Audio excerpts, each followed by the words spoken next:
What up, everybody? Thanks for joining in for another episode of Run It Back, where we highlight the area's greats throughout the years, or should I say yesteryear, that made their imprint on the basketball hardwood floor.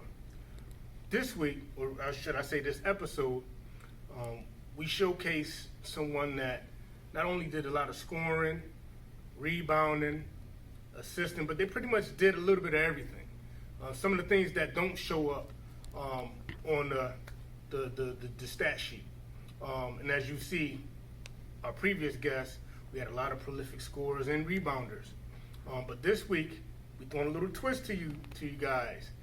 We got our first lady that made her imprint on the hardwood floor back in the day.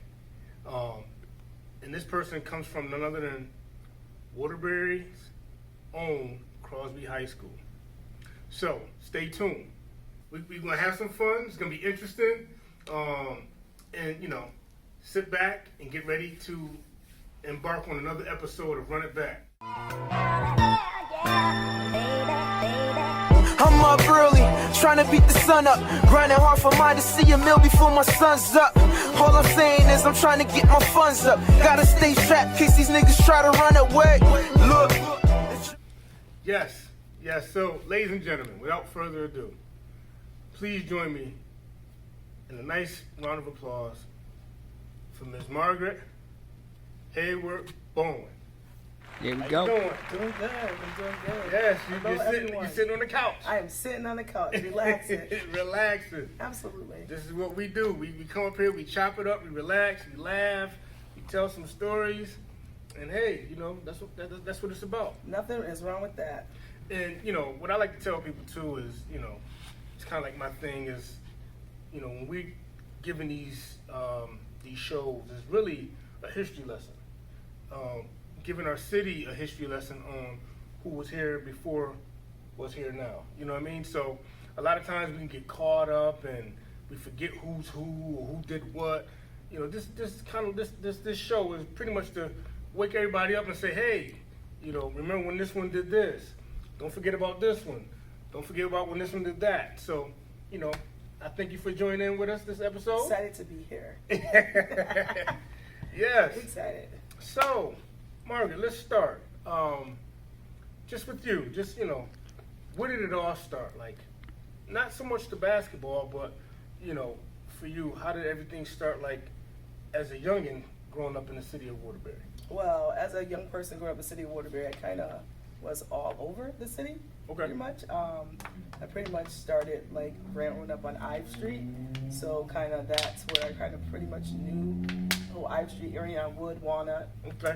And I think probably, like, around 10 years old, we kind of moved out of that area and we went to the East End, so that pushed us into, like, the Austin Road days. Austin Road, okay. Bringing me to East Farms and Wallace, like that in Crosby. I'm pretty well, equipped with, the north end side and the east side. So Okay. that's where I'm at. Okay. So now, we talking, late 80s, early 90s. You know what I'm saying? We all know what those times were. Those the good old days. Yes. You know what I'm saying? Yes. What was that like for someone like yourself, where you figure, in the urban communities, a lot of the young ladies were partaking in double dutch. Yes. Skating Skating outside, riding your bike. Yes. How to be in before the lights. Tag, things like that. all the little stuff. Yeah, that's absolutely it. Exactly. Oh my God, absolutely. So those days were like fun. I mean, at that day, in our age, we were always outside. Your parents said go outside. You were never in the house. There was never a time you had to be in the house. The adults were in the house. You were outside the house. See, and it's funny you say that because, like, back then, to be in the house, you was on punishment. Absolutely. the only thing that's gonna keep you in the house is you on punishment. Everybody else was we outside. Absolutely. Because you felt like you was missing something if you couldn't go outside. Correct. Because it was so much. You either playing some type of sport, you playing kickball, you playing tag, you just all the kids back then. And not to say the kids aren't doing it so much now, but they're not. Correct. But back then, like, we was outside. Yes. You know what I'm saying? And you didn't get in, if you got in trouble, you got in trouble outside. So-and-so's mom could hit you. Yeah. And then later on, your mom would get you and she'll hit Yeah. you. So, I mean, yeah. Yes. So what does, early life for you in terms of just pretty much being active in the community with the rest of the kids and kind of like sports or competitive activities? Well, growing up, pretty much I was like the babysitter anyway. So there's a lot of kids that I used to babysit. I guess my parents trusted me, and then their parents trusted me. But when it came to sports, I don't think I got into sports really. I was always like the tomboy anyway. Okay. You didn't care what you looked like or what you did. You just did whatever. So I don't think I really got into sports until I moved over to Austin Road. Austin Road, Yeah, because then by then it was just so many kids in the neighborhood. So many kids in the projects all over. So everybody outside. Everybody outside. So it's like, whoa, okay, this is different. What we're going to do here? But for me, sports didn't really take off until, like, I would say middle school. But actually, I was going to be a cheerleader. People don't Get know out of that. here. Yes, I was going to be a cheerleader. Oh, okay. But when I realized I couldn't do a split or a cartwheel, I was like, this is not for me. How far did you take the cheerleading process? I think I just took it that one day. And you tried out? I tried out. I was like, nah, this is not for me.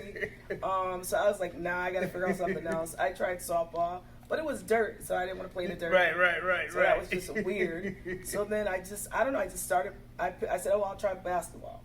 Okay. I don't think I was good at it. I don't even know how it even happened. I just said, oh, I'm going to try basketball. And there was a park in Austin Road. Okay. We used to call it The Rock. So I used to follow like T. Davis, who was like one of my close friends. Yes. Shout out to T. Davis. Terry Edwards. And Jamie Miller. Miller. These were two guys, Terry and Jamie Miller. They couldn't play because of their religion and stuff like that. But they was pretty good though. Oh my goodness, absolutely. They were good. I used to say if they were all on three, the teams, if you can watch all three of them. Absolutely. But T. Davis was the person that, back in the day would be at The Rock. They used to, all the guys be out there playing, and so I kind of picked it up that way. Okay. And then I would watch them carry this rock and put it right there. I think it was 2 big old rocks. Okay. And then people just grab it and just dunk on it. Oh, they run on the rock and just dunk on it. Yeah. So, hey, Okay. I'm going to try the same thing. I think I got injured. I think I still got the mark on my thumb from trying to do the same thing they could. Oh, because man. I figured if they could do it, why can't I? Why can't you? But I got jacked up, so I didn't try that. But just watching them play. Okay. And then I started playing. Then of course I remember from being near Ive Street. Jared Waters and all them who went to school with me. So just kind of watching them. So I started playing basketball. That's when it started. Wow. Mr. Rankin, I think, was my coach. Mr. Rankin. Yeah, he was a math teacher. Yes. He was my math teacher in Wallace. So. I think he ended up being a high school coach too. Yes, then. Yes. I was like, what is going on? But yeah, he was my 6th through 8th, and pretty much our team wasn't that bad. I think we're pretty good. Okay. It was a nice roundabout team. I was actually the point guard. I stayed the point guard. Mm-hmm. And then I guess I wound up going to Crosby. My mom actually wanted me to go to Westover, I think it was. Wow. And I was like, I'm not going to all-girls school. That could not happen. Couldn't happen. I am not going there. So before we get to the high school, Yeah. so all right, so now you go off for the Wallace team. Now, which grade was you in when you did that? I was in 6th grade. 6th grade. You went off for the Wallace team. So you played 6th, 7th, and Yeah. Okay, 3 years. Oh yes. Okay. Yes. Now, your position you said was point guard. Yes. I think I've only played point guard. I don't think I've ever played any other position but point. Okay. Now, in terms of getting your knack for ball handling, controlling the pace, obviously you're young, you're still kind of like learning the game. Mm-hmm. But when did you say, or did you ever say, like, you know what, this is me. This is where I need to be. Well, I think I've never really channeled that part. This was the sport I was playing in it. I was pretty good at it. I picked it up pretty easy, and I just went with it. And I was just playing to just be playing. Okay. All the other girls were older than me, so they were just like looking to me. Mm-hmm. And so I'm like, okay, Yeah. I'm in charge. You in charge? but you said something, kind of like go hand in hand with kind of like being a point guard. The point guard is, we always say, the point guard is like the offset of the coach. And you said, growing up in the neighborhood, you have to watch all these kids, offset from the parents. Your parents trusted you with your kids, and the neighbors trusted you with the kids. So it's kind of like you're an offset of the parents. So now you transition that to sports, basketball primarily. You're the offset of the coach. Yes. You know what I mean? And I think it's, some of those qualities that certain positions need to have, like a person has to have. Absolutely. To in this day and age, knowing it now at my age and being a coach, absolutely.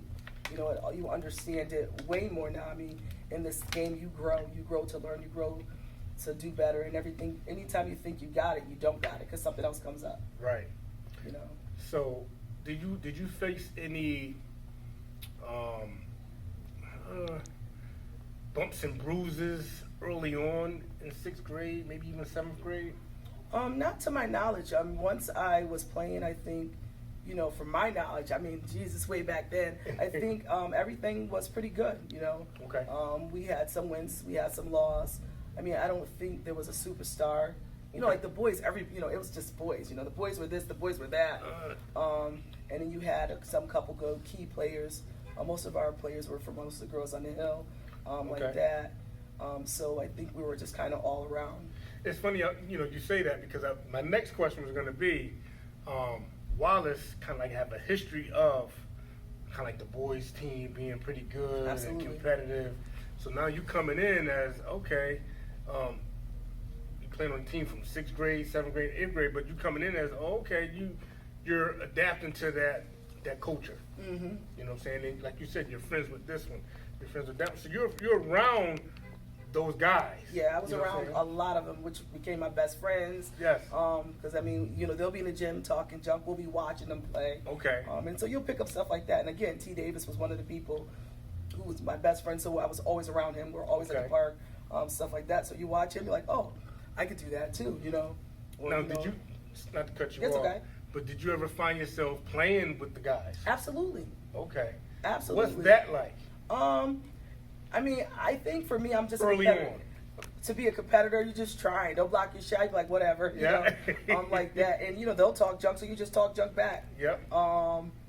But again, I would still lose, so it didn't matter. But it was interesting playing against them. They never once said I couldn't play, or we'll just laugh it off, and then eventually, of course, I have to sit down because I got beat. So they didn't take it easy on you. No, why? I wouldn't take it easy on them. So, okay. Vice versa. Because at the end of the day, if you didn't play good, they were a joke on you, a crack on you. So you got to give to get, and so you just play the same way. And when you come up in a lot of these like urban communities where basketball is predominantly the sport, when you happen to be that female that, hey, I want to play, and you like the home girl, a lot of the homeboys, they ain't taking it easy on you. No. You know what I mean? You got, if you going to the line, or you want to take that layup, you're getting fouled. Exactly. And I'm going to foul you too. Yeah, I don't have a problem. Right. Listen, you're not going to embarrass me. But you find, like a lot of the ladies that kind of like made their imprint when they have stories where they play with the with the guys and stuff like that. The guys, not to sound sexist, but you became one of the guys on the court. Yes, and that is like a whole nother world. Yes, exactly. You know what I mean? And so you played 6th and 7th grade. Mm-hmm. Now, how's 8th grade? 8th grade was fine. It was that point where, I mean, again, not really remember, but definitely still score. And then definitely it was, okay, time to find out which school I'm going to go to. Mm-hmm. My mom, again, she wanted me to go to Westover. I think if I knew that back then, I probably would have went to Westover. But I'm like, what does she know? She doesn't know about sports. Right. My family doesn't play sports, so what would she know? And I'm like, I'm not going to an all-girls school. Yeah. I'm going to Crosby. Did you find, though, your confidence growing from 6th, 7th, now you're in 8th grade? Did you find, like, your confidence is growing, you're honing in on the skills that you're starting to develop? Well, I would say for a person of myself, I've always had confidence, so that part was easy. It was just a transition of going into high school now. I'm going under Dildred Peoples, who was probably one of the top guards. Yeah, shout out to Dildred from the Hill. Yeah, yep. Lois? I think Lois was way before me. But there were, I can't even remember. That lineage, though. Yep. But Dildra was like probably the top girl. I think I got to play with her 1 year. Ooh. And then she kind of graduated after that. But it was, nice going under. When I was going there, Mr. Wardell Ward, he was the coach. Yes. And I believe his assistant was Deneen Fryer. Okay. So they were the coaches, and they were the ones talking to me. And so, I went to, I wound up going to Crosby my first year. So Okay. it was interesting. So, okay. Now, as we kind of like get into Crosby, is there any thought to, all right, your parents wanted you to go to Westover. Mm-hmm. My mom did. Your mom wanted you to go to Westover. Mm-hmm. So were you saying, no, I'm going to Crosby, or I'm going to any school besides that? Nah, because at the end of the day, I didn't understand. For me, I didn't understand it still. I'm just playing it. It's a sport. I'm going to play it. So I was always going to Crosby. I wanted to go there. Yep. I was already at Wallace. That's the natural transition. That's the natural transition to go into Crosby, which, no hesitation, I went. Okay. All right. So now you're in Crosby, and like you said, you see Dildred. What is that like? Now, do you start to measure yourself or your talent when you start seeing females on the high school level play? Well, yes and no, but a lot of them, I guess, knew of me too. Okay. So, and then on top of that, I'm going to a school where, remind you, I'm from the North End side. Okay, yes. So I get to meet some of the guys that I grew up with. Yes. Who kind of like took me under their wings. So it's like, I'm already kind of a celebrity here. Already, 'cause everybody kind of knows me. And so, some of them are like, oh, this is my little sister and stuff like that. And so that kind of segued me in. Plus, on top of that, I'm coming there with, Marcus was supposed to be going there. T. Davis was all supposed to be going there. Yes. And they just went left on me. So, but Jared stayed, Jared, and Chris Ortiz and them kind of stayed like that. So I kind of channeled into that. So, which made the transition a little bit more easier. Okay. Which most kids don't get that opportunity. No. And it's good that you had, pretty much in middle school, you had Marcus T, you know what I'm saying? All of them, yes, absolutely. You had, it's not like you had just any old guys. You had guys that became stars at the high school level. Yeah. So, to kind of like come up under their wing is kind of like an added confidence, so to speak. Knowing you hang with them, you play with them, they ain't going to take it easy. They're going to tell you what you need to do, or, so now you go into school, like you're a freshman. Now, just bring us back, if you recall, what is like that first day of basketball trials? Are you like, okay, I got this, or I got to prove myself, or let's see what happens? Well, I guess at the time, it's so bad to say, Crosby wasn't really all that at the very beginning, because at the end of the day, they had other schools. They were okay. So to me, I just was like, okay. And they were asking me to come there. They did know who I was. They did want me to come there. I think, so I, of course I made the team immediately, but I went out on leave too because I got injured. Well, I had to go for surgery. I didn't get injured, so I had surgery. So for, I would say, halfway through this, I didn't play most of the games my freshman year. Okay. Because I was out on surgery, which took, I think, probably like a good month off. Okay. And then came back, so I missed half the season there. Half the season. Okay, so now, you got freshman year pretty much under the books. Your sophomore year. My sophomore year, pretty much, when I came back my freshman year, I think in between there, Mr. Ward kind of left. Okay. So it's just like, what? Okay. Which, he's the one who kind of got me more into, because before that, it was like, boom, I'm going to the rec. It's the first time being introduced to the North End Rec Center, because our practices are there. So I'm like, okay. This is your sophomore year? This is like my freshman, towards my end of my freshman year. Okay. But before that, I was going to the boys club. T was going there, so I was going there. Right. With Rob Generali. So hey. Yeah. So I would take the bus to go to the boys club because that was where I was at. But then once I got to Crosby, Mr. Ward introduced me to the North End Rec. Okay. So we had practices there. And so then sophomore year came back around, and I was able to play. And then it started taking off a little bit there. Now, would you say that you started, once you got into high school, you started taking basketball like more seriously? I would say yes and no, because again, not understanding the whole concept of basketball. Okay. So people like about 1,000 points. I knew nothing about that. I don't think anybody explained that to me. Yeah. Again, I was just playing the play. I think when I kind of took it a little bit more serious was I would say my junior year. Your junior? And that's when I believe Deneen Fryer wound up being our coach. Sancha Works wound up coming from Holy Cross. Yes. And that's when she was like, you know, we have to take it. And then actually both of us went to camp together. We went to Syracuse. Okay. And I think that's when we came back and was like, okay, here's what we're going to do. So, so that's your junior year, right? Mm-hmm. So, are you engaged in any preparation in the summertime? I think sometimes I would go to the rec center sometimes. Okay. Absolutely. I would go down there. Darius was there, so he would be the person to kind of work us out. He kind of wouldn't work me out. He'd be working everybody else out. Because he knew them, so forget me. Right, but right. I'm a person of, like, I knew I had a condition. I knew what to do anyway, so I would kind of do my own workouts. Okay. But I'll be able to get in every now and then if he says something to me. Yeah, Most of the time, he didn't really know me. He just knew me because of Mr. Ward, Yes. Ralph. And then if he knew somebody else, like, you know, he was like on Sancha, Carolyn Bassett, Veronica, all of them. I'm from Crosby, you know, they're from Kennedy. So, you know, that's his day. I'm, you know, nothing, you don't want nothing to do with me. But, you know, so definitely there was times I would work out with him and then I'll just go back to school and just, you know, play. Okay. So as you jump to your junior year, but I just want to kind of, you know, gradually get there. Mm-hmm. Are you doing any more, since you said you know kind of like how to condition yourself and how to, you know, how to navigate, do you find yourself now playing more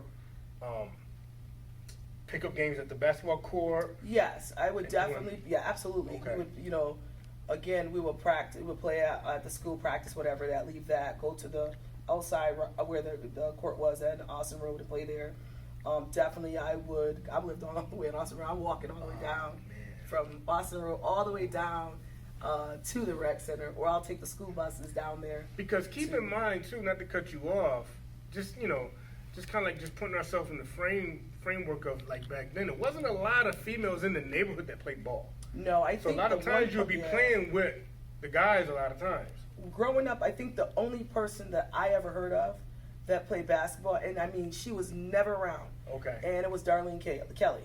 Okay. She was like the person, they're like, oh, she's this, that, and the other. Yes. And where I lived, like, her complex was like right there, but you never seen her. And then when she, you know, she did come home, you know, she would talk. So she's the only person outside of Dildred that I ever heard of. And then, you know, being in high school, you know, you heard of Barb Love. Yes. And then, you know, like the girls I went against, it was like Lanisha Ward, who was like a track star. You could not keep up with her. Right. Danita Draper from like Willoughby. And then Vernita Jordan, of course. Vernita Jordan, I think if I choose to play with a player, she would be the person that I would want to play with. Okay. She's, you know, pretty good, point guard. But yeah, Darlene Kelly was the person I heard of. Yep. And she was, you know, I think she was like in college playing or something. Oh wow. Yeah. Wow. Okay. So you had to make your way to the rec.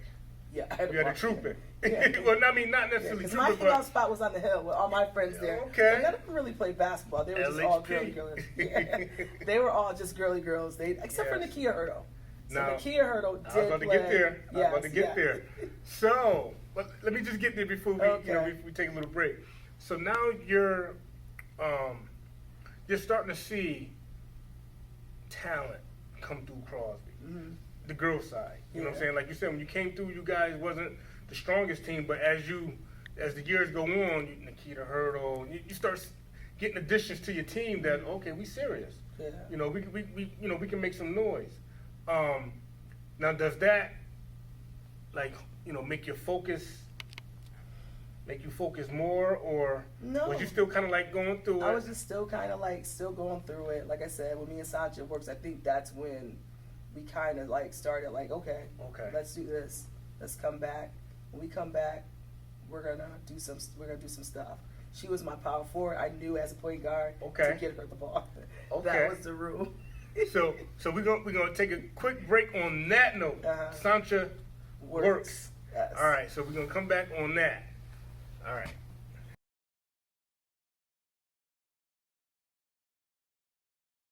So, excuse me, picking up when we left off. You talking about some of the players? What you said, Sancha Works. Yes. So I just want to, just give a name. You played with Sancha Works, Yvette Royal. Yep. Who's under me? Casey Keating. Yep. Nakia Hurdle. Yep. Lori. Yep.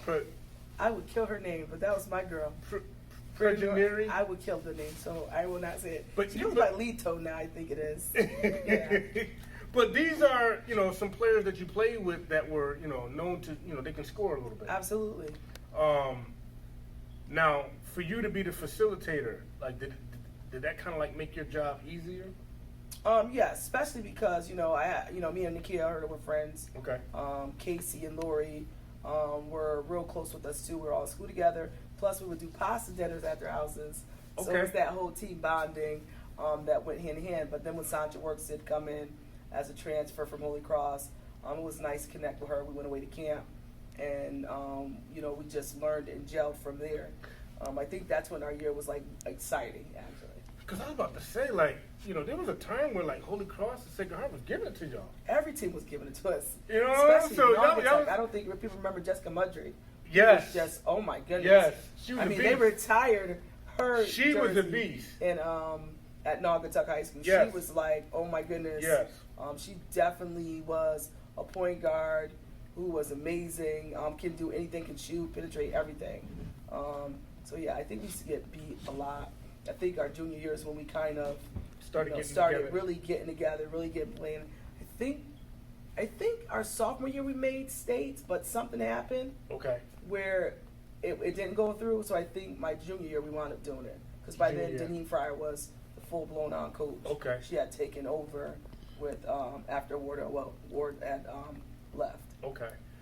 So I mean, you hear over the years how like the Crosby Wilby. Those games were huge. Primarily, like back then, a lot of it was because it was the talent pool was so great. Mm-hmm. There was all stars at all the schools, pretty much. But I know, like, just kind of like a kid coming up, the Crosby Wilby games were big.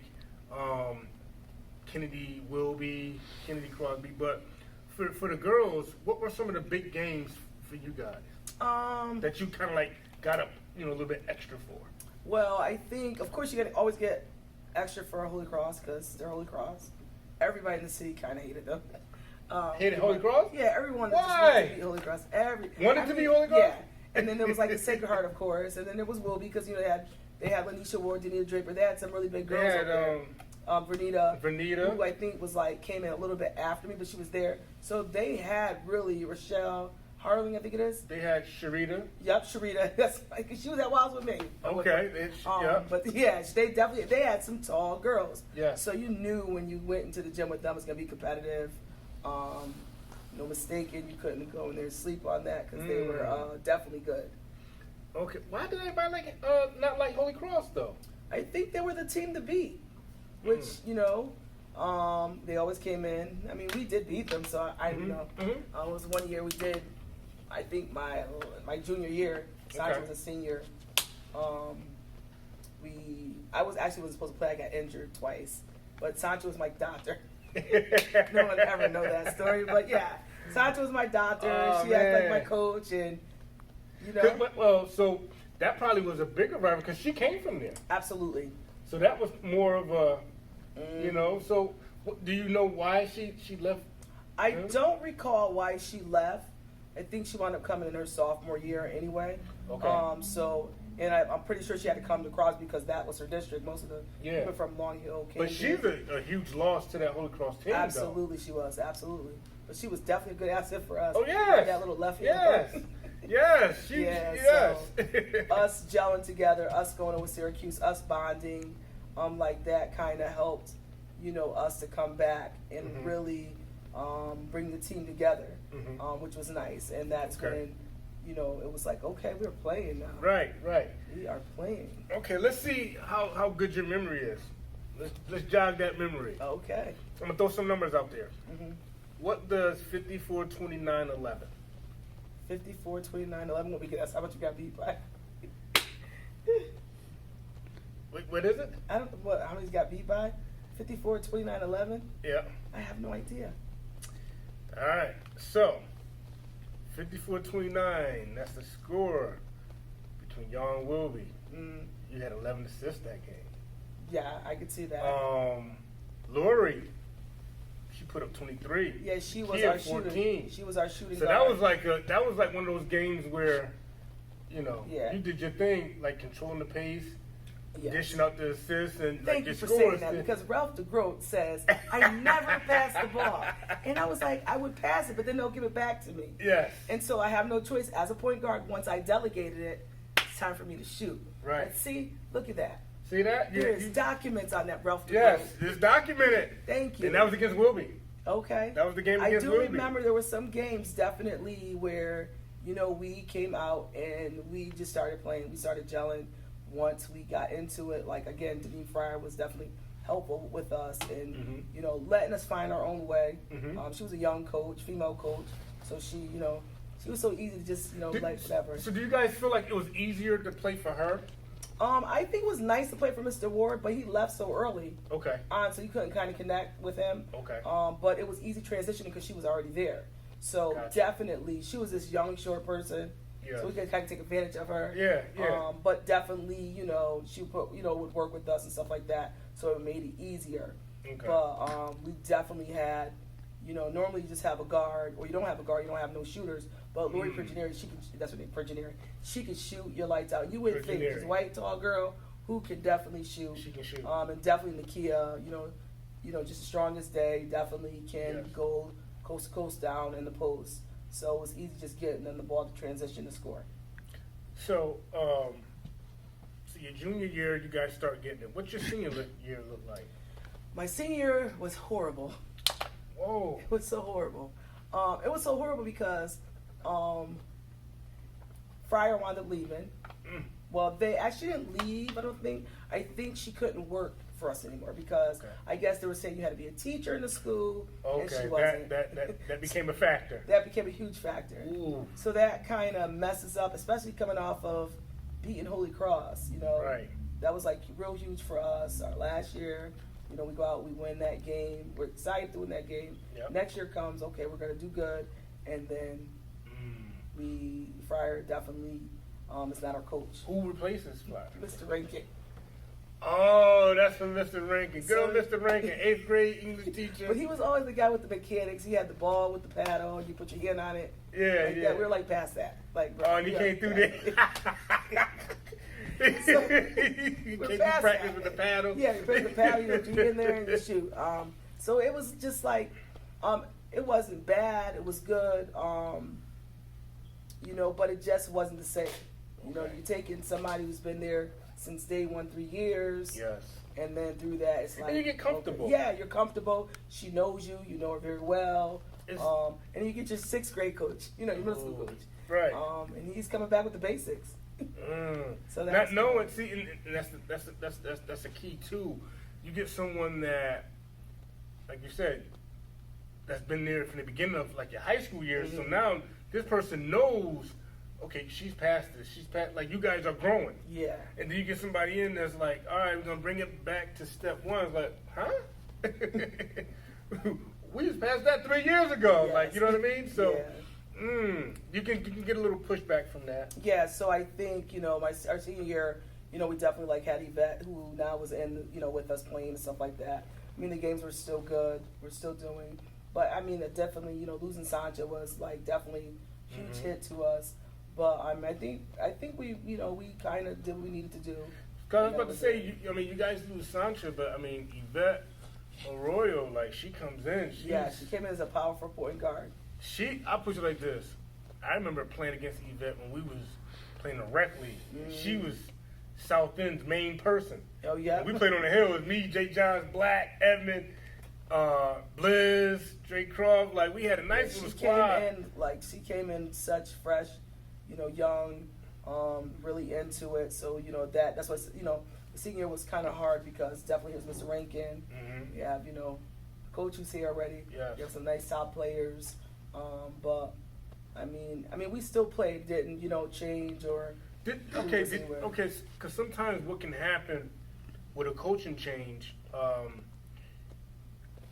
players that were used to getting playing time because the coach don't know them. Now you get pushed to the back. You put these players up because you know them. Did you have to deal with that, No, or did they play the right players? Yeah, I think in that point I'm still a point guard. Doesn't change anything. Nikia's still playing. Lori and Casey Keating, she's still playing. Okay. I don't think she ever stopped.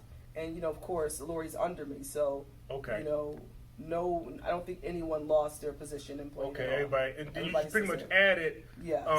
Yvette once Santra. Yes, you can add it right in, absolutely. Okay, so you kind of kept the nucleus of the team. Absolutely. Okay, all right. So the only difference you would say is the coaching change that kind of just kind of like what you got Mr. Redkit, like right. Math teacher, hey, okay, right. So now how's that? How do you guys play? Pretty much go throughout the season. I still think we had some struggles with some of the teams. Definitely we're still, running neck and neck with some of the teams. Okay. Like we're still rivalry with Wilby, we're still rivalry with Kennedy. They had like Karen, Nika, and what is her name? I can't even think of her name now. Lawrence, Altia. Altia was there, yeah. Yep, shout out to Altia. Yep, she was playing. And at that point, we're still playing Sacred Heart, things like that. I think I was playing against Jen Dealey, who's now coach at Woodland. Okay. She probably doesn't remember that, but I remember her, I think. Yeah. But, we're still, I think we're still running total, it's still good. That Holy Cross is still good, Dogtech's still good. Those teams are still, so everybody's pretty much still doing what they do. Yeah. Okay, so, the reason why it's like good to highlight, women's basketball, because a lot of times we can get caught up in like just watching the guys' game all day. You know what I'm saying? But like you guys are competitive in your own right. Yes. You know what I'm saying? Making noise. This team is, you might lose a player, but you still got this one to worry about. And you guys are like, when you guys play, it's like a dog fight too. Exactly. That's what you want to get the real stories. You got to go to those people like Zena Williams and Deidre Mallory. Barb Love, who, me watching her, getting to know her once I was playing for Crosby. Like my person was Darlene Kelly. It was like, wow, this lady is good. This girl's good. Yes. Georgia Peoples. But when you get into that group, even Felicia Burt, Rodney Burt, yeah. Even her watching her because she was at Crosby as well. So they would probably have way more. Little on me. I was playing. I enjoyed it. I came around with some amazing guys, and so I was able to play with them. But it's just we all were competitive. Yeah. You step on the court, you're competitive. And you can't downplay the time in which you figure the 80s, 90s. That was you had all around players. Exactly. All at every school. So it was so spread out where anybody could probably beat anybody. You know what I'm saying? So because the talent pool was, you got a 2-3 here, 2-3 there, 2-3, even on the guys and the female level. You know what I mean? So that's why, especially like Anisha Ward. Shoot, this girl played red track. Like you ain't keeping up with her. It was like, jeez. Right. And people forget about that. It's like, nah, you got to go to some of the female games because they're getting it in. So your senior, as you're approaching your senior year, are you starting to look ahead towards like college and life after high school? That's the funny part. Not really, but I did go. I did look into a school. There was other schools that wanted me. Of course, my mom was telling me, and I was like, no, which is so strange. So I did go. I did pick a school. Which part is strange? That mom was suggesting school and you was like, no? I was like, no. Because it ain't strange because she... Yeah. she had I listened to her again. The female school, you was like, no. That's the part now. Okay. So, I pick a school. She's like, you sure you want to go there? And I'm like, yeah, I want to go there. And she's like, okay. So I wanted to go to Endicott College. What's that? Endicott College in Mass. It was all girls school. It's just like... It just so I was just like, that's why I said it got weird now. It got weird. So then I'm hearing this all girls school, and it's private. But the thing for me was that's when I realized like this is not for me. Yeah. Because of the educational piece of it. I felt like part of me wanted to stay in school, but the other part, when it came to testing and things like that, I was like, you come to a point like you want to pursue school, or you just don't. Yes. So I played one semester there. They definitely were recruiting me. I played. I was pretty good, but I think once I left, I was like, yeah, I'm not going back. Okay. That was it. And that was it.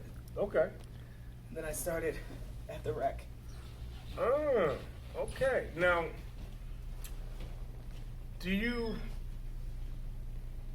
how was the game? Did the game change? Did the game change drastic from high school to college? To you? I would say no. I think it was a little bit more. I had fun. I had so much fun in college. Absolutely. Really? It was easy to play. Okay. Because I was already in shape. I believe at the time I think that was D3. Okay. So it was just hard because most of the girls would not show up. Because most of them were not around, Yes. this our town. So it was just hard to get them to play. Transitioning and on the court, it took me a while to start. Okay. But I would say a few games in, I want to start in. You want to start? Yes. Okay. So on the court side, you adjusted well. I could adjust well, yes. Okay. Because that was something I was good at, and I knew if my grades weren't good, I ain't gonna be able to play. Yeah. So it was just like, nah, I gotta, But when I left, I mean, the money back then, was just really hard. It was expensive. And again, no one really told me about basketball too much. Okay. Or what avenues you can take to help to support. So for that part, I was like, I don't want to put my mother through this. Right. She's just, her and my stepfather were, raised me, and I was like, yeah, I don't want to put my parents through this. Okay. This school costs a lot of money. I'm going to be in debt for the rest of my life if I continue like this. And do I really want to put myself in that? And I was like, okay, this is time for me to get a job. Okay. And then I found myself at the North End Rec Center. North End Rec. Where I am now. Wow. So you transition. You go to college. You try it out. Academically, it can be much. And the thing is too, a lot of times, just looking back, a lot of us aren't really prepped for that next step. Listen, I was literally in my internship doing it. I went right back to the Generality School, which used to be East Farm School. Yep. My goal was to become do early childhood education, which is K through 5th grade. And I went and I sat in the classes, and I'm like, wow, this is school. Okay. School. And then I got a taste of the rec, and I was like, this is different. Yeah. And I enjoyed more. I think it's way more hands-on in the rec center than it is being in the classroom. Okay. So that kind of was just like, I don't know. I'm just gonna leave this, and I like what I'm doing, and I'm gonna stay here. So now you find your knack, the rec center. And shout out to the rec center too, because without a lot of the local recs, I don't want to just say Waterbury, like all over the state, all over the country, really. Some of these rec centers, they do save lives. Oh, absolutely. You know what I'm saying? Because like people like yourself, Darius, Ralph, Bob, all these guys, Mr. West on the Hill, like Miss Harris, like all these, Vic, South End, like Miss Paris, Miss KY, Paris, K. Wyrick, yes, goes K. on Wyrick. and on. It's like all these people in these rec centers that, take this one under their wing, take that one under their wing, might know the father or the grandparents of this one, so they helping out. So it's like a lot of hands locally, can help a lot of these, kids. And it's not about making it to the league. Correct. I think most and foremost is, the education. If you can get the education at the next level, cool. You know what I'm saying? And then, aside from that, if you can get a free education, that's the bonus. Now you're winning if you get the free education. Yes. But most people don't, like I said, what happens if basketball's not my thing no more? What if I, fizzle out? You come back to the league, you can, help out with the kids, run the summer program and stuff like that. It's something for, everyone to do. And then when you guys come back, when we come back to the rec centers, now the knowledge that we have can help mold those that's younger the right way to, okay, this the step I need to do. This is what I need to consider when I'm going here. So now they're better equipped and prepared when they start making the college decision, the college choices. Yes. Even the basketball camp decisions and choices and stuff like that. So now it's kind of like giving them a little bit more in the tool belt for the next phase of life. Yeah, and that's where I came in, coming in the rec. Sandy hired me, but she hired me for like recreation. Okay. And an after school program and stuff like that, or summer program. But I guess I was trying to get in the gym. Okay. And so she was like, no, you got to come back here and sew. But I'm not a sewer. And, of course, early child education, again, was my thing. So it was based on recreation. But for some reason, I just kept kind of going to the gym. And she's like, no, you're not supposed to be here. And then finally, she just said, go on. And just let me loose. And so yes. I didn't have to. I can do both, but I was in the rec, in the gym. And the thing is, it's like, you started your journey at the rec, kind of like on some, all right, we're gonna have practice here, as opposed to up the Crosby, yep. And then even early on, like Darius not really, giving you no run or whatever. So now you go through that. Now you become a fixture, and but then when you come back, it's kind of like full circle. Yes. Because you go through that whole, the beginner, like almost like the first day of school, like I don't know nobody around here. They don't know me. They don't know me. They don't like me. Yeah. Next thing you know, you the principal. Yeah, pretty much. Like, You're the principal. Yeah.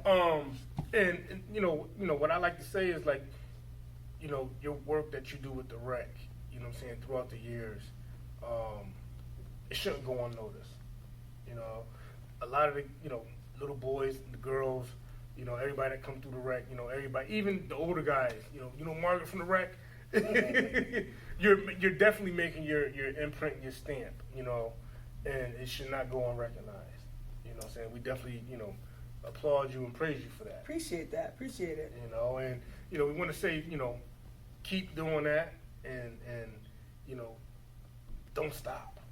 Yeah, I'm trying to keep it. I mean, again, I am trying to stay as long as I can. That is the purpose. I mean, I'm still young, so I still have time under my belt to stay. I mean, it's weird not having, of course, Sandy not there, Ralph's not there, Darius not there, and Bob not there. So it's like I'm like still the last person, hanging on. But as long as there's a community there, and hope to get better at it, and not just make it, all about sports. But I mean, that's what the hub of it is right now. Yeah. But not even that, just giving a place for girls, because it was always boys. Always. Monday through Sunday, Always. it was boys. Always. And somehow, I done pushed my way in, and it's more girls now. Yes. Playing the sport, which is nice. You don't get to see girls having a place where they can be, seen. You always hear about the boys, but the girls always kind of take a back seat. And would you say, what would you say is now, as it comes full circle, what would you say your passion is? My passion is, I would say, basically, because I didn't know enough about the sport, and I didn't push myself, or nobody was pushing me to go to school, to do this, to that, and I didn't have that outlet like that. So I think, for me, my passion is not taking the kids, because who are already talented, grabbing that young girl who is not talented, and instilling anything I can to push her, to build her confidence, because a lot of people don't know how to give people confidence. A lot of kids, come to me and it's like, I heard you do this for so and so. I heard you do this for so and so. Can you do this for my daughter? And how much can I pay? And like, pay? Yeah, I don't need money. Right. Because at the end of the day, me watching your daughter flourish is the best price ever. Yes. And at the end of the day, what I'm gonna do with the money? So you have those who want to give you this, want to give you that. Right. But it's not about that. My passion is definitely to give girls voices, whether they're going to play the game or not, because you don't have to be a star of the team. There's so many roles you can play on a team, and that's the key thing. I had girls who were top players. Kim, when Ralph and us were coaching, you had Kim Clemens, Charlene Riddick, Brittany Parker. You had some key players, But then you had some underdogs, you know, Yes. that weren't as great players. Shoot, I had my little cousin, her name was Chelsea Harris. You know, she did not play basketball. She'd shoot the ball speed, but she was a good defender. Yes. And, you know, people were like, get this girl off me, get this girl off me. But she played, you know, defense, you know. So you would find little people like that who mattered on a court. And we would go throughout the whole city, you know, state, and, you know, play with the biggest people. So it's things like that that make, you know, me, you know, want to stay in it. Okay. And then just to give girls a purpose, like, hey, we can play. You know, we Facts. deserve to be here. And you Sure. know, now in the summer, it's nice to see Monday through Thursday. Yep. You have the high school girls playing, and you have the middle school girls, you know, interacting. Not that my program is anything, but you know, I don't go out looking for people. You know, I just stay in my own little area, and they come knock on the door, and I'm willing to, you know, take anyone. Doesn't matter who they are, as long as they want to play. You know, I'm willing to give them the chance. So, just to kind of recap, I want to ask you. I want you to be honest too. Go ahead. Now, how would you recap and sum up your middle school, high school playing career, even college? How would you sum? But I really want to focus on how would you sum up like your overall high school? I would say if I had to sum it up, I think it was great playing it. I had fun playing it. I don't think that was something that I would want to keep playing. I wouldn't want to keep playing because it was something I got into. I stayed with it. I enjoyed it. I love the part of keeping in shape. I love the part of seeing my name in the paper every now and then. Okay. And then, you know, hearing that, you know, my name and stuff like that. But when it came down to it, I don't think that that was like my passion. Okay. And I was okay walking away from it. You know, some people like, now I'm going back to school. I want to play. I want to play. That wasn't my passion. Yeah. My passion definitely, I would say, I don't regret nothing. Okay. You know, I enjoy everything that's happened. Basketball was a way to open the door for me, and it was a way to put me in a place where I can work with kids. Because remember what I said when I first started, I was going to school for working with young people. Yep. And I've always worked with young people because I was babysitting at such a young age. So Yes. it was something instilled in me already. So I think for me, basketball was high school was what it was. We had fun, we enjoyed it. Okay. We partied. You know, I met a lot of good friends. Yep. I'm still close with some of the friends from high school, even some from middle school. And it's nice to be in this age and now I get some of their kids that are my high school friends, which is funny. And again, that part of your career kind of like goes full circle again. You know, so I mean, as you know, pretty much you started how, you know, you was watching the kids at home, your siblings and the neighborhood kids, and then, you know, you go on to doing other things, and then even with sports, you know, how it's drawn you to, it got you through your career, but then you come full circle back, and now you coaching some of the kids of the people that you played with. You know, Their that's kind of kids. like, you know, now, what would you say right now? What would you say your biggest takeaway, or not even takeaway? What would you say your biggest asset for you now that you have currently, like life after high school, basketball? What would I take away from basketball? Say that again. Say it right. What would you take away? Like, obviously, you played basketball in high school, your basketball career. What's your takeaway now with life after basketball? Well, my takeaway now that I look back on it, you know, there are some things that probably, if I knew, Okay. like how I'm teaching now, Yes. what I knew now, I probably would be sitting on this couch. I'd probably be like gone somewhere, you know. Okay. I definitely would, because again, no one ever told me much of anything about it. But now, what I do with my young people, like, listen, you know, education, get them grades. You know, sports is gonna come. You can definitely get to your D1, D2, D3. You can go to college. Would you say that you learned more about the game after you're playing? Okay. 100%. I know way more now, and still learning. I learn way more now after basketball. After basketball. After it. What's the biggest misconception of prepping for the game? Well, whether it's mental or physical. It's a lot of mental because you have to really be designed that you really want to do this. But then the physical pieces, a lot of people don't realize is that if you left me open and I just shot, I'm gonna make it all day. Okay. But the part that in my program, whether you're a boy, because I started coaching boys first. Okay. In the rack, everyone knows that I'm a conditioning coach. So condition is the key. Yes. That is the most important because at the end of the day, you're running, you're moving, and you have to go 32 minutes, and if it goes into overtime, you still have to have stamina for that. Yes. And while they're pushing you, punching you, kicking you, whatever they Still can gotta do make with your basketball, you still got to make your shot. And so a lot of people don't want to do the conditioning. There's one play. So a lot of people steer away from because, this girl's making me run 100 sprints. Oh, she's putting on the heat. Oh, she's making us run stairs. Yes. Oh, she's making us jump rope.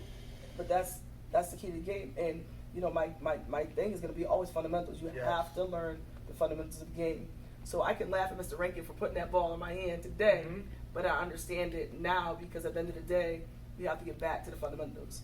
Even in the WNBA, we had one of the coaches, I think her name is Brandy from the WNBA for Connecticut Suns, who came in and even talked to one of my young people. She was like, listen, these girls are still in the gym doing zigzag drills.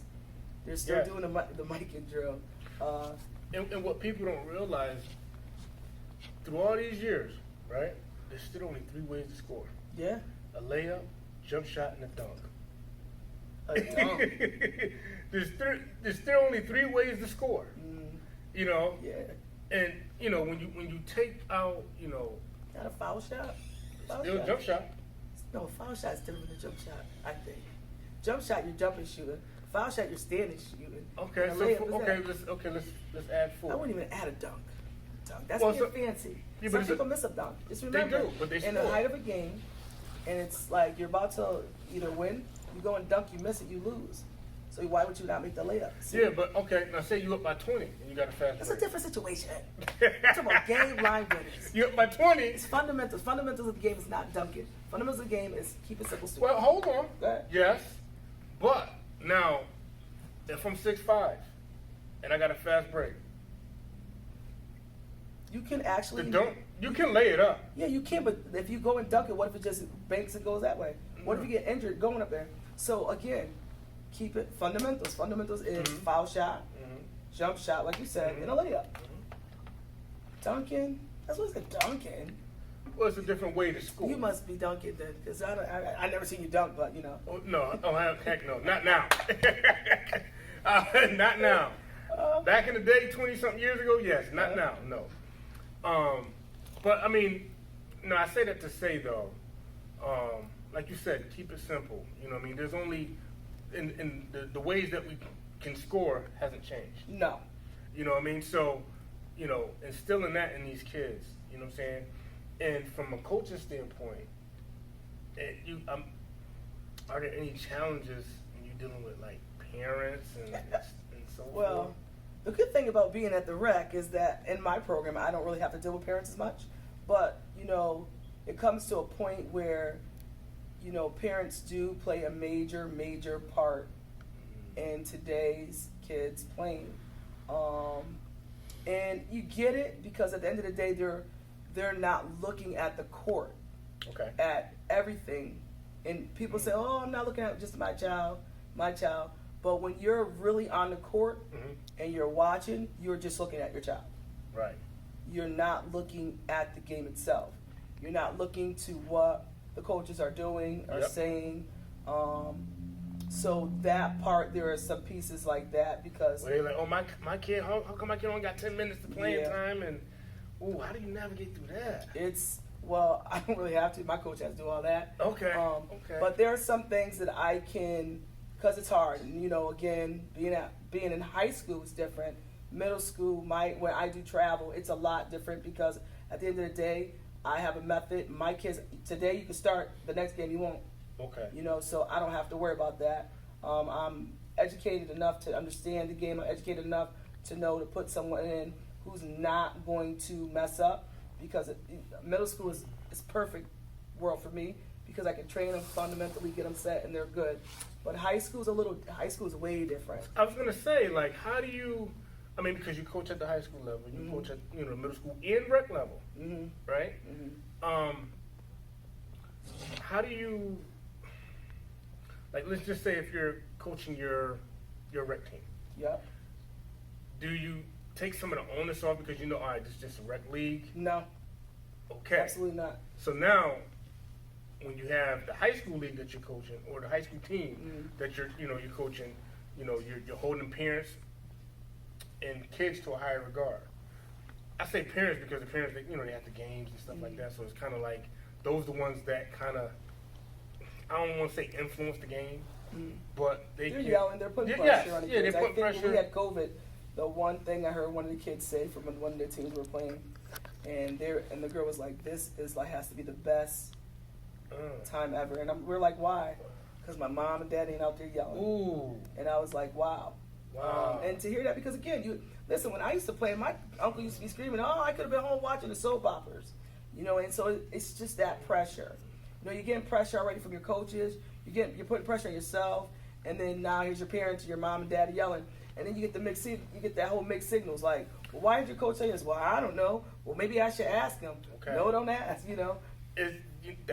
That's so key. The pressure that the parents put on these kids, and the reason why I say that's key because you have, with obviously with the social media, everybody want to. Have the highlights and all that of the kids and stuff, but they take the good highlights, but they won't take those. And people don't understand. You're scoring 30 or 25 points, or let me say 10, but on the tail end of the defense, they're scoring 15, 20. So you're scoring, but giving up points, so you lose.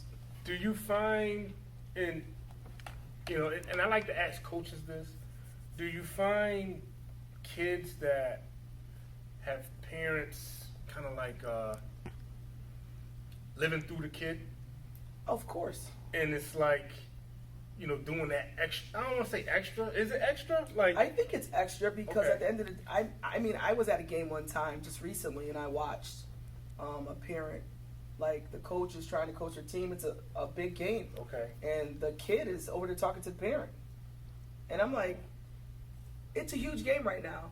And in my mind, I'm like, if I was a coach, I would say get your clothes and don't come over here.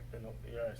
And so at some point, you got to let kids let the coaches coach. And I think, and it's one thing to sit there and say, you're motivating, screaming, let's go, like that. But when you're out there just saying anything, it's like, what are you talking about right now? And and it's crazy because, the pressure that you guys, it placed the coach under. It's like, I'm trying to coach your kid, but then you got the parent, you screaming other things from the bleachers. Or they're home saying, hey, why are you not scoring? Why you're not scoring? So, the kid is, faced with so much, and it's like, you do this, we're trying to get you in this school, and it's like, the kids want to play. Yes. 9 times out of 10, most of the kids want to play, unless you get that kid who just wants to score.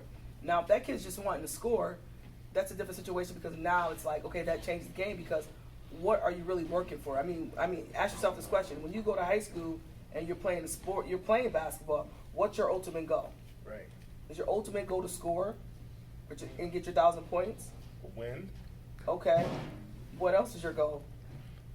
Some people college. To win your league? We're just talking about high school. Yeah, okay. To win the league? What is it? Brass, whatever. Yeah. Brass ring. The next thing is the NVL. The NVL, yeah. And then I hope your ultimate goal is to win a state championship. Yeah. Back then I didn't even know none of that. Well, back then they had Class L, Class Double L, Class S, Class F. That's all it was. But and now, in the States, now they got the brass. And yes. So now you're asking yourself, what are kids really going into school to achieve? Yes. Are they just going to achieve because they want to score 40 points and you still lose? Or you're just bragging for that, or you just try to go for your 1,000. You have that mindset. So with those challenges, like how do we, first, it's kind of like a two-part question. How do we as parents better parent our kids in the realm of athletics?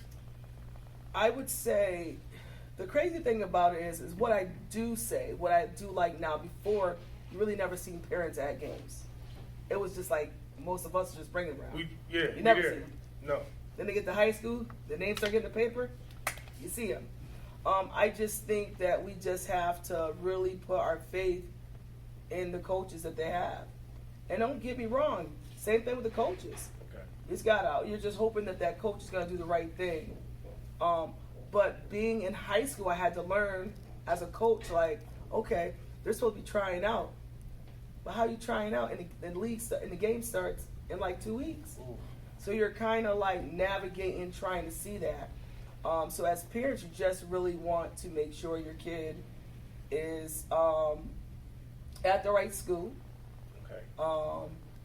Of course, number one, their grades are right, and making sure your kid is doing what they need to do for their coaches. At the right school. Yes, you have to be at the right school. Now. And that's a hard one around this city. There's so many high schools. There's so many things. Because it's like, okay, at the right school in terms of academics, or now in terms of athletics. And when I say athletics, playing time. You go to this school. Well, you can go to any school you really want to. You just got to make sure, number one, that the coaches and whoever's training them are not just basing it on basketball. Gotcha. You have to. My girls know, like, you can't do this and not be educated. That's the one thing that I kind of push more, like, is that the education piece, because it's easy to play a sport and not go nowhere. Mm-hmm. But if your grades are not right, you can't play. Amen. You have to, and I mean, this is middle school, 6th grade, Yeah. right? Playing travel team. Yeah, You come here with an F or D, you're not playing. You're not playing. Yeah, you can't even practice. And you know what? I think that piece is so key, because a lot of times we got these gifted athletes or these athletes where sometimes the parents could get caught up into their kids' athleticism and forget about junk. Got a book report or your schoolwork or no schoolwork first. Mm-hmm. Yeah, I know you good and you gifted in all these other areas, but we got to tackle that first. Okay, that you ain't getting that. Okay, you don't play. We have a gentleman on our show. Shout out to Calvin Davis. He pretty much talked about some of his earlier trials when he was playing ball. His grades wasn't right in middle school. His parents took him off the team. You ain't playing. I can see that. I remember before you were born. So yeah, I could definitely see you ain't playing. His parents absolutely being like that, and I think that's key. But the one thing I do like now, you can see most of the kids now really want to go to school. Yes. That's great. It's just hard, because at the end of the day, everybody can't be D1, and people don't realize you can go to D3 and still be good. Here's the thing too. And this is a discussion I had with one of my boys. Shout out to Haran Raymond. Hey Haran, he was in school when I was there too. A lot of times, we as a society or even the culture, we get caught up in making it as the league. Mm-hmm. And then we place the pressure on our kids and sometimes ourselves, like, I got to put my son in this, I got to put my daughter in that. But a lot of times, making it is getting that free education, getting that piece of paper at the end of the day. Let me tell you something. That's making it. I had 2 girls who I just, most of the time I can tell who's going to be D1, whatever. It's not hard, especially with size, game-wise. And, we had a nice team at the rec. Most of our girls guards went to Sacred Heart. Okay. Then the rest of our power forwards went to Wilby. And then we had 2 who wound up going. One went to Chase Collegiate, well, St. Margaret at the time. Yep. And then one went to Holy Cross. Okay. And so the 2 that kind of went to outskirts wound up going D1. Okay. Which, was nice. And so, but then there was like the Brittany Parker who still went to school, still played basketball. She did her thing. Jenna Glacis, who still went to school, still played basketball. So it didn't really matter as long as they made the grades. Katie O'Toole who went, Michelle Kerr, people who still, no matter how, they were lower level at the game, they still could be able to play. Yes. And a lot of times people don't realize, like, these 2 girls, at the end of the day, they fought hard. They gave up a lot. Yes. And people don't realize you got to give up a lot if you really want to get to that level of game. You do. You got to sacrifice. And I mean, they branched off, went to a nice AAU team, because people don't realize that when you're playing basketball in high school, what college coach is really coming to watch you play? Right. You got to remember the season is going on. Yep. When we're going on, so you want to get on that great AAU team. And I mean, not the AAU teams today. Right. The AAU team is different, but the AAU teams back then definitely, which helped them. And one went D1, the other one went D1, and there were some who went D2, some went D3. Okay. Some of them, didn't have to pay for school, and that's, to me, I think that's the ultimate goal. The ultimate goal is to, definitely go to school, go to, middle school, get to high school, and then hopefully, if you're playing the sport, you can definitely get a full ride. But then knowing now, even at D3, you can get a nice academic college, Yes. Nice financial packet, and pretty much not pay that much to finish school. So you're absolutely right when it comes to that. A lot of people don't make it to the NBA. I mean, most don't. Yeah, most of them don't. Most don't. We only think of one person when it comes to the city of Waterbury. Right. And great. Shout out to him because he's the one. Which is nice. But then you get a lot of people who definitely can play overseas. You had a lot of that. Mm-hmm. Evan Saunders, Kenny Green. Yeah. Two people who literally supported our girls program that were amazing. Things like that, but you don't get to see that. So no, you don't. You're absolutely right. Ultimate goal is just making it. And a lot of times, a lot of emphasis is on the inner city sports. You know what I'm saying? I mean, not to say that the suburbs and all that. Everybody's fighting for that spot in college, but the inner city sports. We should fight more than just athletics, the education. See, I like to see a lot of these kids, be successful on the athletic, stage, but when you come back and you got that diploma, you got that degree. So now when hoops or the football and the sports is done, now you're still you got a career. You got a career at this. You got a career at that. You come back and give back. And that's what I see. And then maybe you can help the next group go a little bit further. And I think that's what this city needs is a lot of us coming back to boost the next ones a little bit further. Get a little further ahead. And also too, this show is to hopefully some of the younger ones could see some of the gyms that they have walking around them. Yes. You know what I'm saying? It's not, Junk, I didn't know she played basketball. I didn't know he did this. I didn't know. It's just kind of like giving them an outlook so they can see, like, you're amongst some gyms that can give you some knowledge. That can, hey, this didn't work for me. You know what I'm saying? I think you should do this. This might work for you. And I think that's important. And that's one thing I do like about the rec. Most of the girls that do, have come up under it have, I was that person, like, listen, when I used to work at the rec for the summer program, once they got to a certain age, come volunteer, now I'm going to hire you. Oh, cool. And that's, that piece.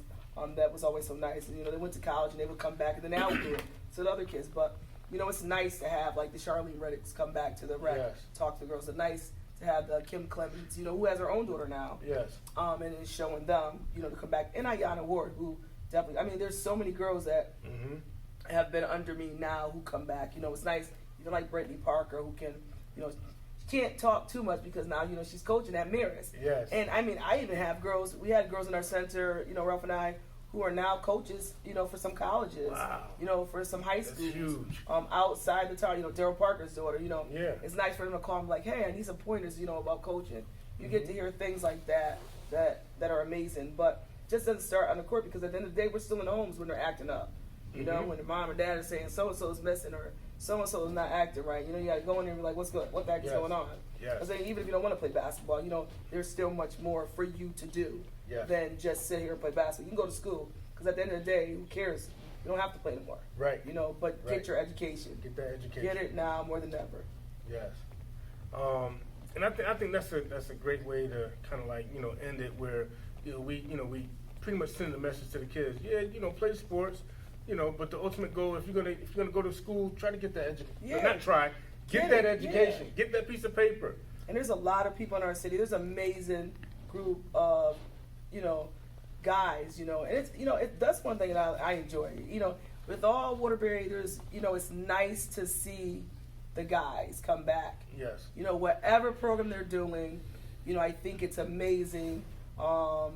you know, and trust me, you know, kids, they bounce from this, bounce from that, bounce from that. Mhm. You know, to me, get what you can from that person. If you got enough to move on to the next person, Yes. because there's always somebody that can show you different. Absolutely. And you know, it's, you know, you'll hear like, oh, well, so and so's doing this and so and so's doing this. So what do you think about that? Just think it's nice to finally, you know, to give that, you know, acknowledgement to the men, you know, that are doing the trainings. Yes. Of course, you might not get it right all the time, but Mhm. at least, you know, they're out there, and it's nice to see some of the guys who were in the rec when I was, you know, growing up, that we were all playing around each other, to see them out in the Absolutely. community, you know, doing their thing, Yes. training the boys. Hey, why not? Hey, you know, giving them that piece of that knowledge, you know, that they didn't have.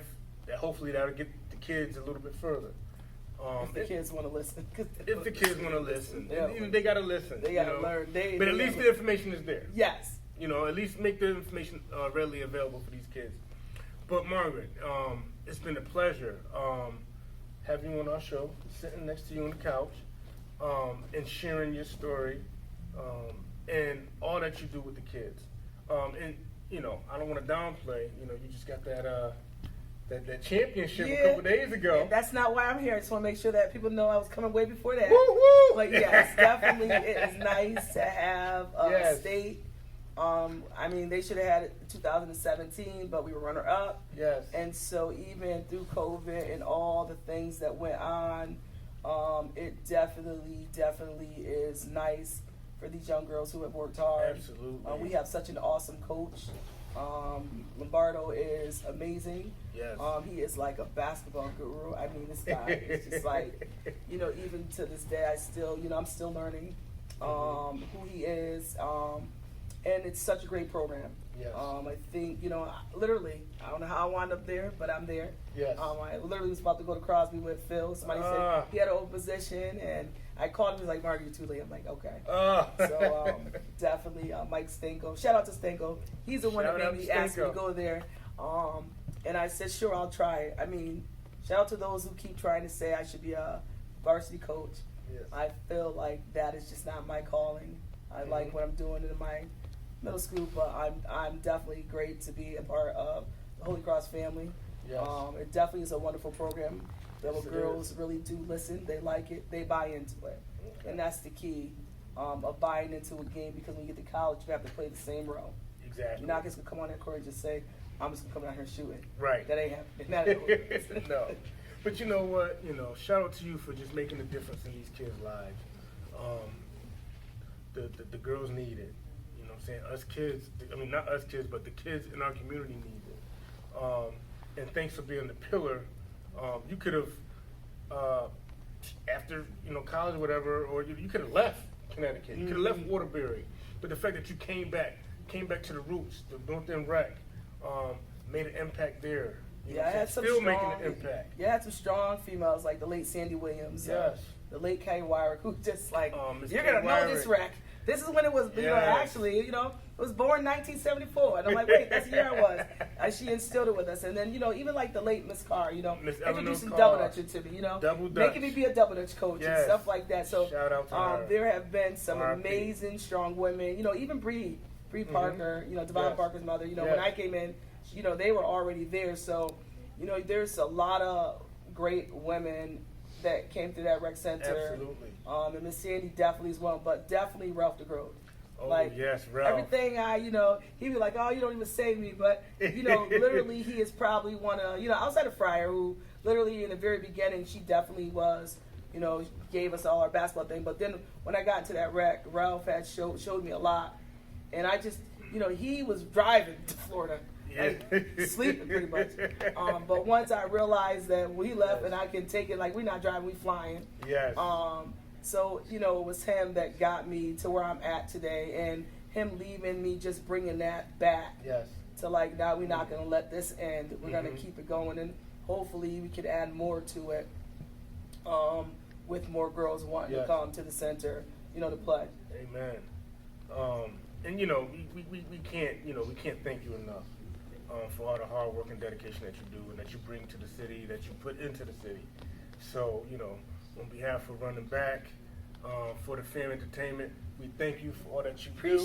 Appreciate it. And we like to, you know, gift you with one of the the gifts that we give our guests that sit on this table. So, on behalf of For the Fam, we'd like to gift you the first female. I'm gonna wear some Holy Cross. Jersey. This is so cute. Wow, and it's my number. Hey, 44. I don't even know why I got 44. Mr. Rankin made us get uniforms. Yeah. Look at that. This is probably the only thing I got that resembles that. This. Waterbury legend. That is cute. Yes. That is so nice. Oh, that is so well nice. 44. Yes. The number. And again, we thank you for all that you do and keep doing it. Well, just know I'm not a legend of basketball. I'm just a legend probably in coaching. That's it. Well, listen, Yeah. you're a legend because, number one, all these seeds around the city, you know what I'm saying, you planted, and hopefully a lot of them going to blossom into great stars. That is a good way to say You it. made history. You never know what kind of lives you're gonna touch. You know what I mean? Plus, it's Women's History Month, so That is true. Dev- That is you know, true. so- Yes. Women's History I have to Month. learn how to shut up and take my I'm says, I'm like, I'm the same way. Just take a compliment. But honestly, based on everything that you just said, ain't no doubt that you made positive impacts in people's lives. So yes, you have made history. Nobody can take that away from you.